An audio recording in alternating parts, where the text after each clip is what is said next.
soldiers, sailors, and airmen of the Allied Expeditionary Force. You are about to embark upon the great crusade toward which we have striven these many months. The eyes of the world are upon you. The hopes and prayers of liberty-loving people everywhere march with you. In company with our brave allies and brothers in arms on other fronts, you will bring about the destruction of the German war machine, the elimination of Nazi tyranny over the oppressed peoples of Europe, and security for ourselves in a free world. Your task will not be an easy one. Your enemy is well-trained, well-equipped, and battle-hardened. He will fight savagely. But this is the year 1944. Much has happened since the Nazi triumphs of 1940-41. The United Nations have inflicted upon the Germans great defeats in open battle, man to man. Our air offensive has seriously reduced their strength in the air and their capacity to wage war on the ground. Our home fronts have given us an overwhelming superiority in weapons and munitions of war, and placed at our disposal great reserves of trained fighting men. The tide has turned. The free men of the world are marching together to victory. I have full confidence in your courage, devotion to duty, and skill in battle. We will accept nothing less than full victory. Good luck, and let us all beseech the blessing of Almighty God upon this great and noble undertaking. Indeed, we did beseech the word of Almighty God as Allied forces assaulted the beaches of Normandy. I can't imagine the ordeal those brave men must have gone through in securing a beachhead. But once they had, American and British forces began pouring into Europe. And not long after Paris was retaken, we were reassigned to the continent. As we did in Africa, we fought in a number of battles and supported the Allied invasion. And it would be during this time we would see for ourselves the true horror of the war. And, I'm very sorry to say, there would be atrocities committed by all sides.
"1944 was something of a blur to those of us in the 110th Platoon as we bustled back and forth between the various positions, delivering troops, supplies, and weapons.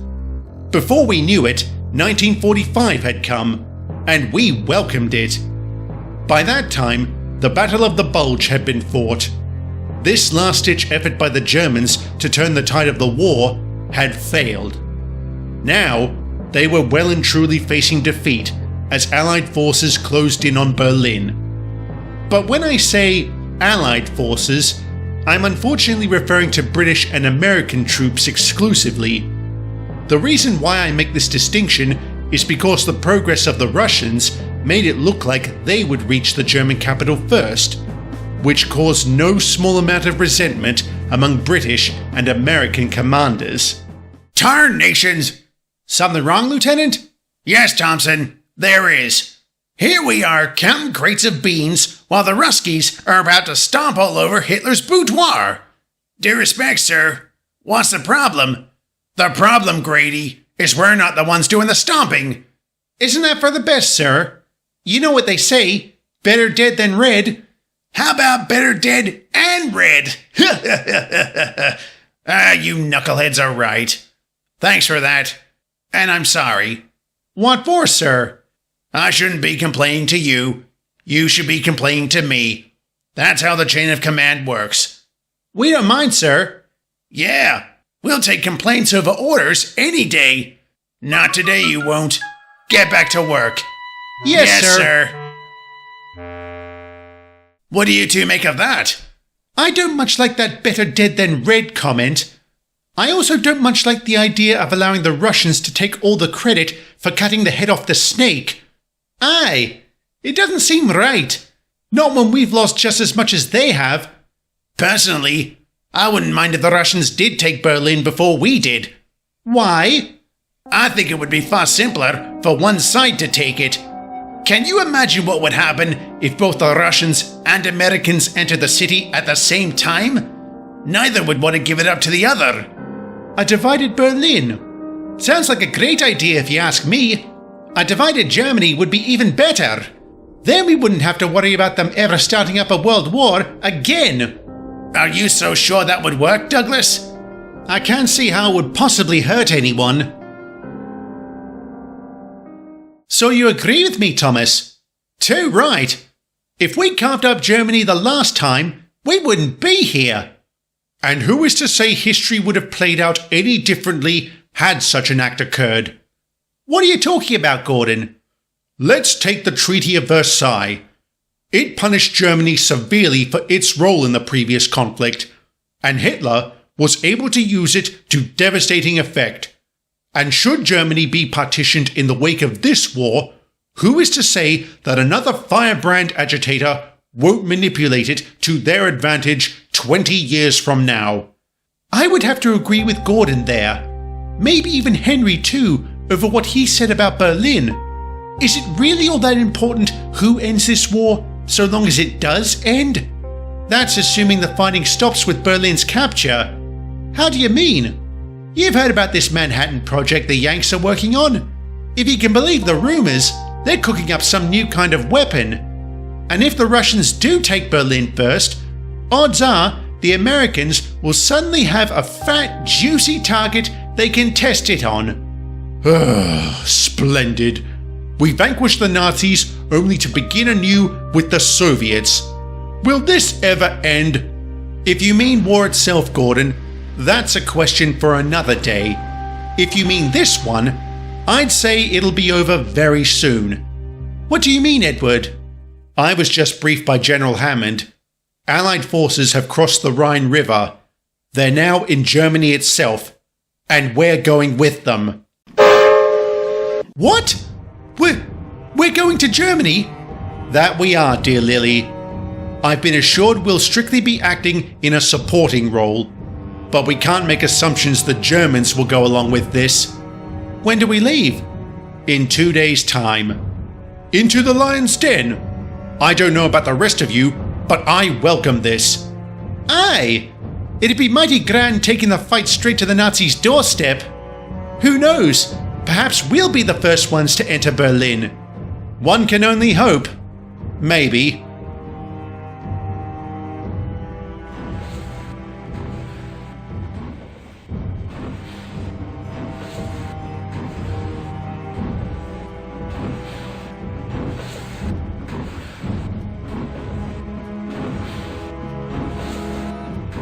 I can't believe how easy this has been. Aye, though I'm not complaining. Not after the hell we went through in Africa. And I must say, these rails are certainly sturdy.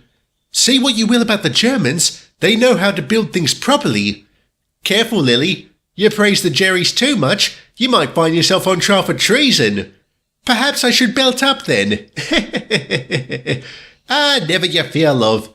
They'll have to ride over my rust-ridden corpse before I ever let anything happen to you.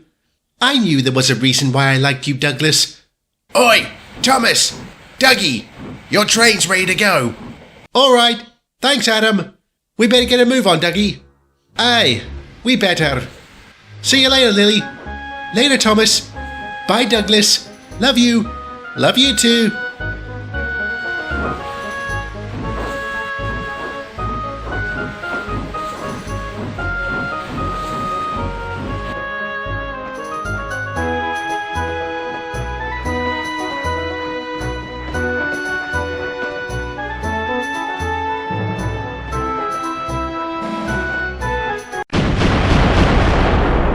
What was that? It sounded like incoming!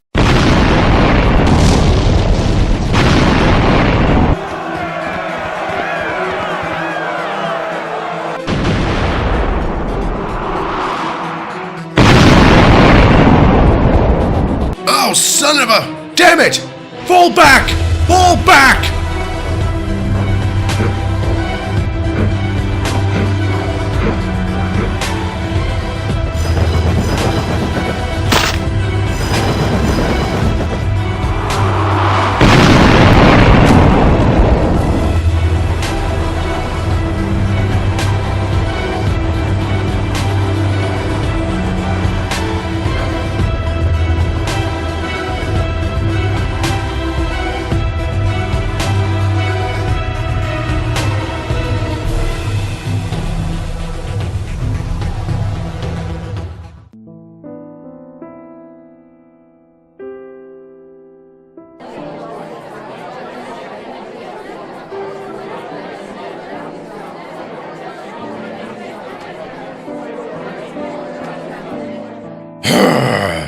Talk about being caught with our trousers down.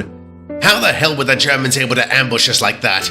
I thought we had them on the run. The thing about running away, Henry, is one can always run back. You think intelligence would have been smart enough to keep a watch for such maneuvers? Military intelligence, Lily, is a contradiction in terms. That it is, old chap.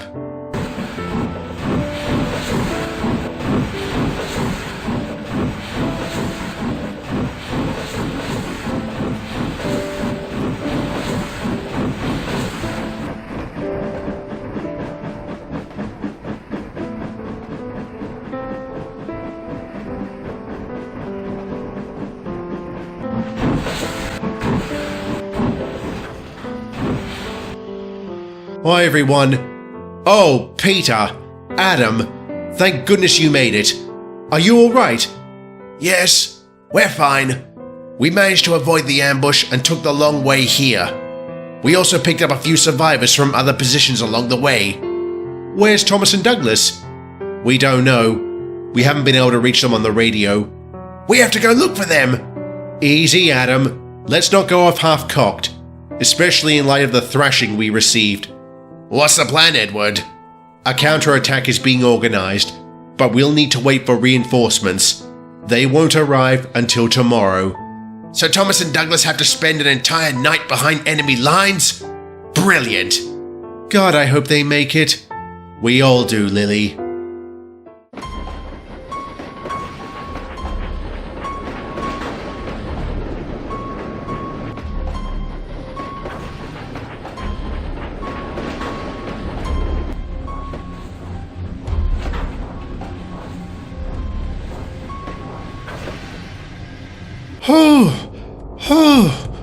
Crikey! If we go any further, we probably will reach Berlin. I've never puffed so fast and so hard for so long in all my life. Probably because you've never been in enemy territory before. Alas, you're right. And that's exactly where we are, isn't it? I haven't heard anything from the others over the radio. Have you? Hold that thought! Shit! What do we do? Hide, of course! Look! There's a factory up ahead! We might be safe there! How do we know it's not crawling with Germans? We don't! Come on!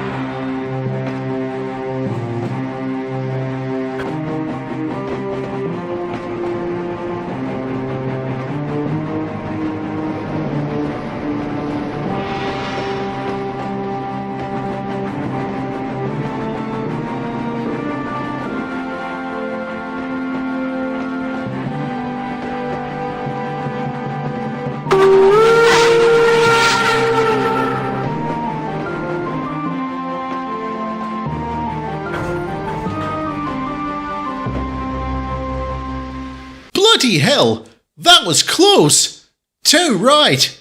And what luck! This place looks deserted. We should try raising the others on the radio now. Good idea. It'd be nice to know if they're alive or not.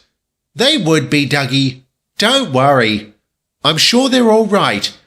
I'm sure Lily is all right. God, I hope so. What was that? That sounds like a steam engine. Who's there? Are you Fat Controller's engines? Aye, I'm proud of it.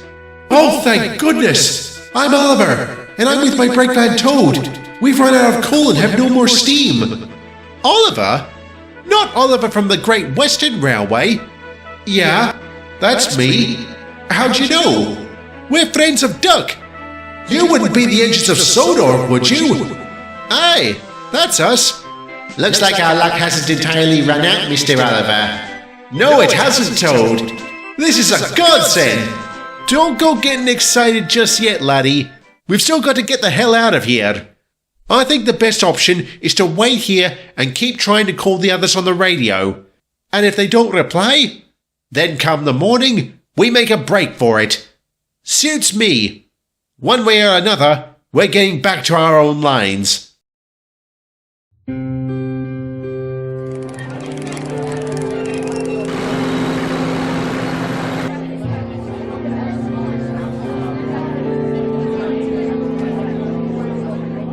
How's it coming, Henry? We're almost ready. The last of the shells are being loaded now. This is taking too long. We need to be out looking for Thomas and Douglas now. Take it easy, Lily. I want to find them just as badly as you, but if we have any hope of doing that, we need to go about it properly. Excellent advice, Edward. And I'm pleased to say we have found them. We have, General? How? Where? Aerial reconnaissance caught sight of them at a factory near Ostheim, and by an extraordinary stroke of luck, they were sighted in the company of one of our tapper engines.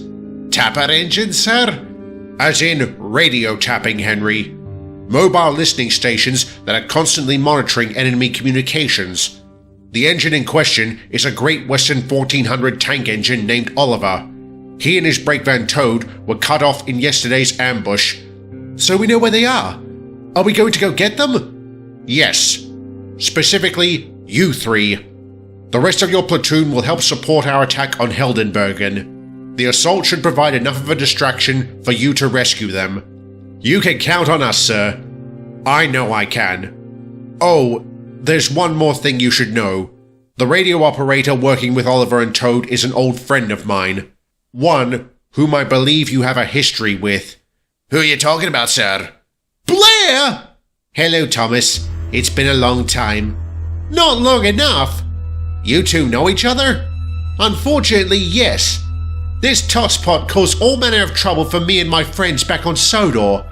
Then, his disgraced partner sent one of us rolling down a hill and me into a bloody pond.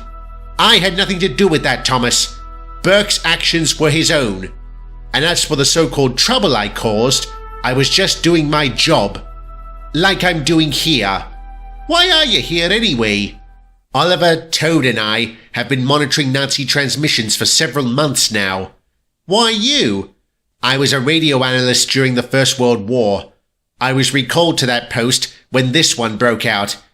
You can't be too good at that job, or you would have picked up word of yesterday's ambush. We've been tasked with tracking the Nazis' leadership. Lately, we've been chasing one of their more vile members. Who? Is that ours or theirs? Sounds like both. Let me jump on the radio and find out what's going on. If it is our crew, let's hope they're putting the Jerrys through hell.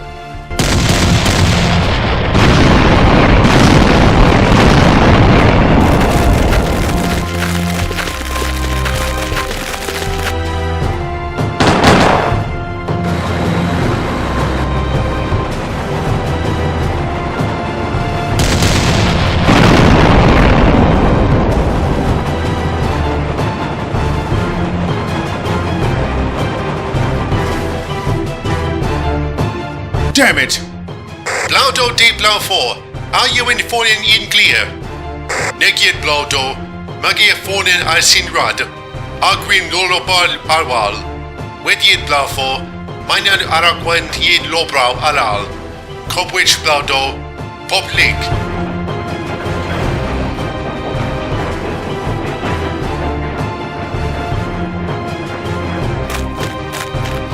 Well, Our lads have launched an attack on Heldenbergen. From the sound of it, the Germans are throwing in everything they've got to defend it.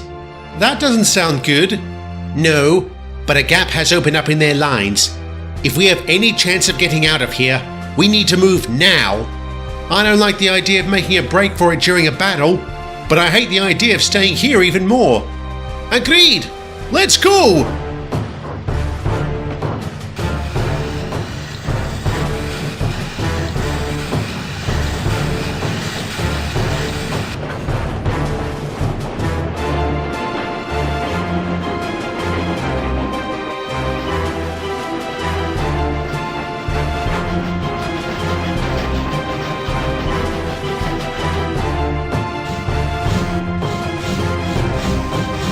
Oh no! We've been spotted! There's nothing for it! Leg it!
I must say, in all my years of service, I've never met anyone with quite so much resource and sagacity as you engines.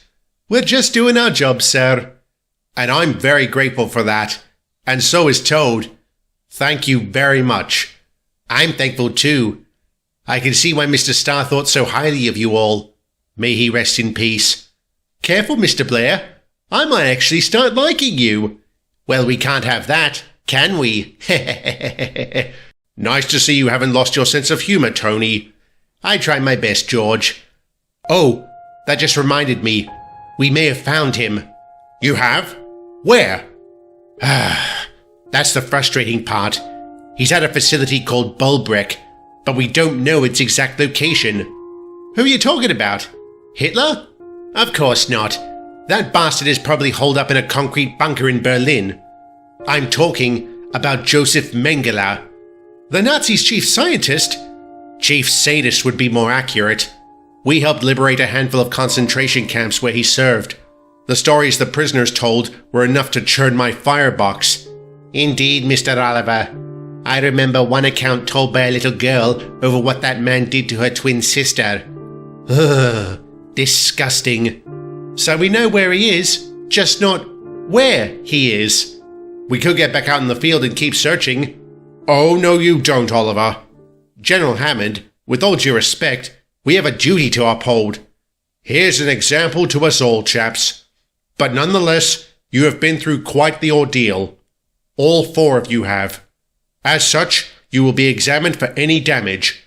Then, and only then, will you return to active duty. Understood? Yes, sir.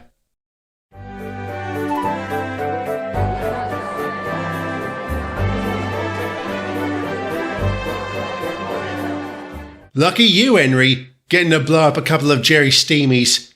Aye, there was a strange sense of satisfaction in blowing them to hell. Big bastards they were too. Dare I say, they could give you a run for your money, Peter. If we ever come across one, I'd be willing to test that.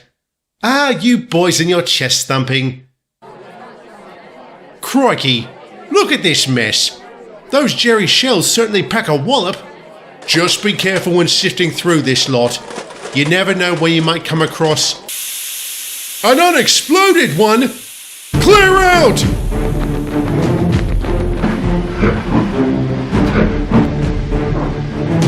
Ouch! Damn safety valve!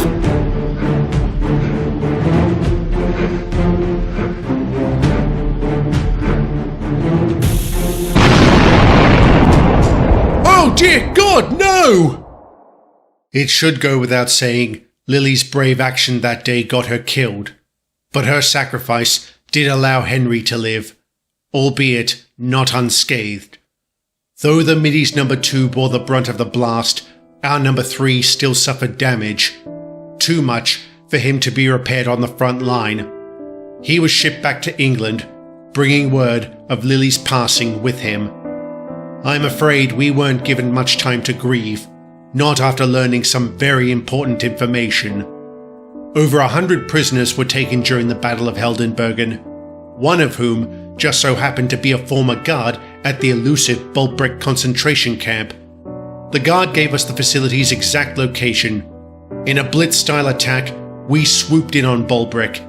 Encountering minimal resistance, we quickly took the place. Unfortunately, Mengele wasn't there, but what we did find was no less horrific. Those poor souls. How can people do that to one another? Not people, Edward. Monsters. Too true, old chap. Does anyone else find this place a little odd? If by odd, you mean depressing. Not just that. Depression is a given with these places. What do you mean, then? Doesn't there appear to be an awful lot of track here? Now that you mention it, yes. If I were to hazard a guess as to why that is, I would say this place wasn't always a prison. Perhaps an industry of sorts. A sawmill, maybe. Why would they convert a sawmill into a concentration camp? I don't know, Adam.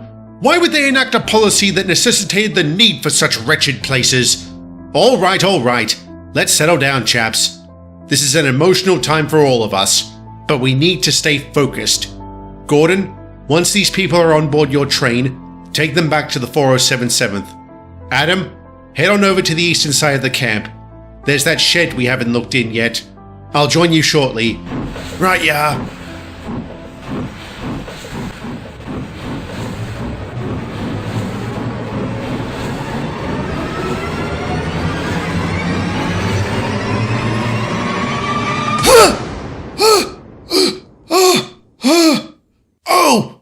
Oh, God!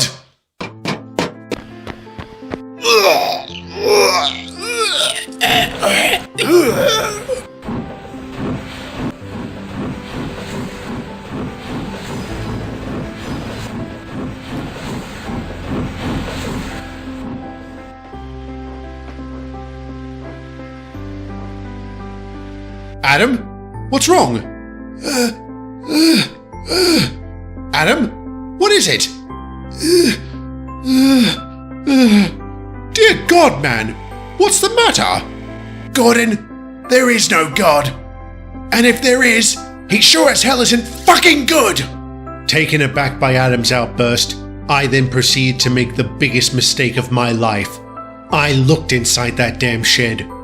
I'll spare you the gory details, but suffice to say the word abattoir would be a gross understatement. Subsequent interrogations of Bulbrecht staff revealed the facility did indeed used to be a sawmill. At Mengele's request, it was converted into a concentration camp. The Angel of Death then proceeded to conduct his grotesque experiments on the prisoners, making good use of its high-powered equipment. As much as I hate to say it, a morsel of good came out of that mission. Adam and I were deemed traumatized by what we saw. We and our entire platoon were rotated to rearguard duty, returning to our base at Ostend in Belgium. There, far removed from the front lines, we worked and tried to forget. But it wasn't easy. How you holding up, Adam? I'm getting there. I had my therapy session this morning, and my crew are over there now. Is it helping? Very much so. The important thing is I need to keep working. So what's this train you've brought in, Peter? Just a transfer from the front line. Mostly empty trucks and a couple of tanks that need fixing. What's that coach doing at the rear? Oh, that. That coach is holding German POWs.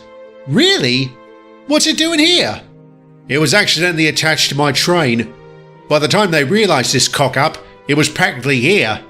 It'll be going back tomorrow. Well, track 4 is clear. We'll be able to shunt this train later. Why not now? Because we got a ton of other trucks to move first. I can handle Peter's train, Thomas, if you want to make a start on that lot. You're going to run crewless? No, of course not. They'll be back in about 10 minutes. We'll put this train away and be right over to assist.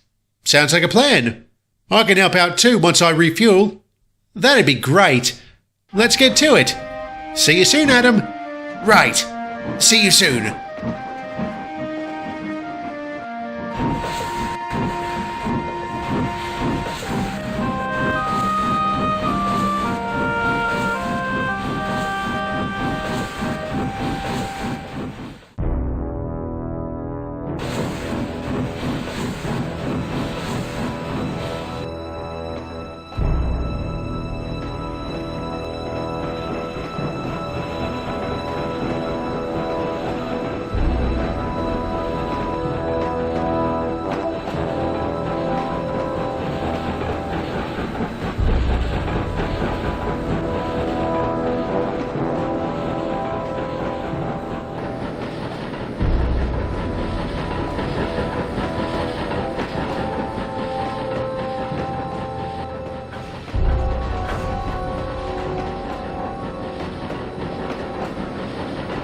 What's his hurry?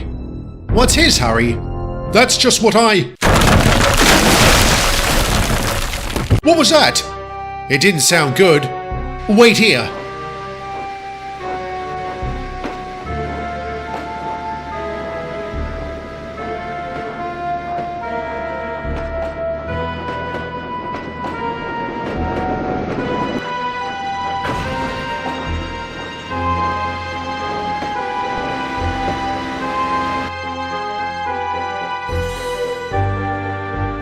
Adam! What the hell did you do? The right thing, Douglas. What happened? Adam just shunted a coach straight into the bloody sea. It was full of German prisoners. Wait, what? You drowned an entire coach full of POWs? What the hell is wrong with you? Nothing. Those bastards deserve to die. That wasn't your decision to make.